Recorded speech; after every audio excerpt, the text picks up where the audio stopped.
Hi learners, welcome back to our channel. This is your Nandini. Percentage problem చెప్తానని చెప్పాను కదా. 25% of 400ని for ఎగ్జాంపుల్గా తీసుకుందాం. అక్కడ నేను ఫార్ములా కూడా ఇచ్చాను చూడండి. Percentage of a number equal to percentage by 100 into number. అదేదైతే నెంబర్ ఇస్తామో అది. పర్సంటేజ్ అంటే 25% బై 100 ఇంటూ నెంబర్ అంటే 400. ఐ మీన్ 25/100 ఇంటూ 400 అని రాసుకున్నాం కదా మనం. దాన్ని 20/100ని సింప్లిఫై చేస్తే 1/4. అది ఎలా అంటే 25 టేబుల్లో 100 అనేది 4 టైమ్స్ క్యాన్సిల్ అవుతుంది.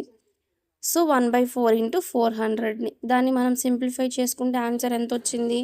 100. ఎందుకంటే 4 అనేది 400 టైమ్స్ క్యాన్సిల్ అవుతుంది కాబట్టి. షార్ట్ ట్రిక్గా మీరు తీసుకోవాలనుకుంటే ఇంకా 1/4 ఇవన్నీ సింప్లిఫై చేయకుండా జస్ట్ 25/100 ఇంటూ 400 అని తీసుకొని ఆన్సర్ చేసేయండి.